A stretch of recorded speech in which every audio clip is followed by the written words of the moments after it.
Hello everyone, I'm Ashley Chen. Today I'm going to introduce special education. There are 14 categories of special education.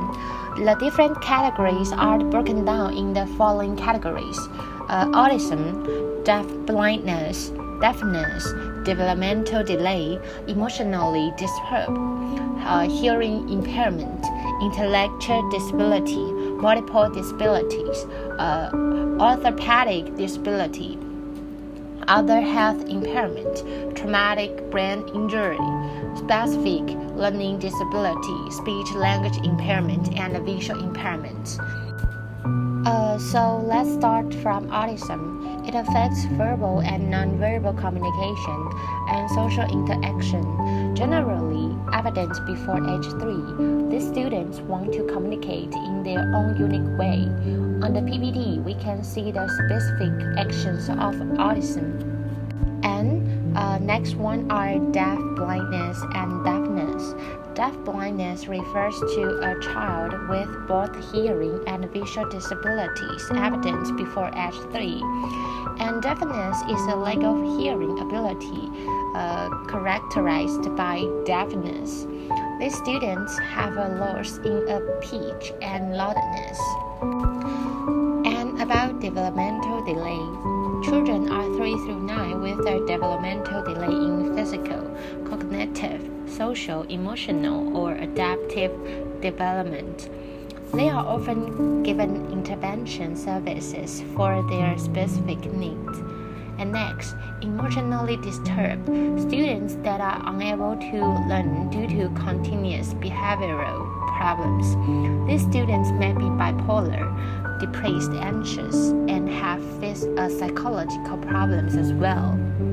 Okay, let's move on to hearing impairment.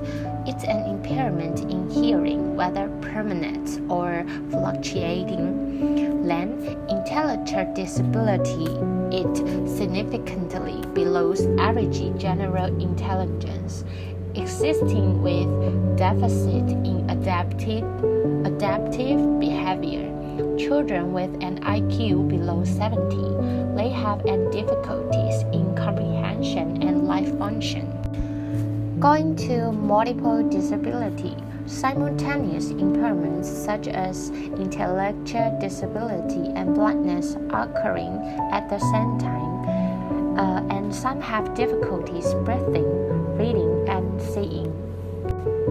And we can know orthopedic disability, which is a self-impairment of the bones or muscles that adversely affect a child's educational performance. About other health impairments, which includes a range of conditions such as having limited strength, vitality, or alertness due to acute health problems. Next one is traumatic brain injury, an acquired injury to the brain caused by an external physical force, resulting in total partial functional disability. These students have memory difficulties and concentration problems. Okay, now let's see specific learning disability. It is the imperfect ability to think, speak, read, write, and do math. And speech-language impairment, which is a communication disorder such as stuttering, impaired articulation and language, or voice impairment. And the last one, visual impairments, an impairment in vision, even with correction, that adversely affect a child's educational performance. Okay, now we finish all the categories of special education. Learn in details about the 14 different categories and classifications of special education students. Each of these 14 different categories are clearly defined with the individuals with disabilities at IDEA in mind. The characteristics of students that have the following classifications are detailed for classroom teachers, parents of special education students, case managers, principals, advocates, general education teachers, and more, and also offers specific teaching strategies for each special education category. So that's all I want to talk today. Thank you for your listening.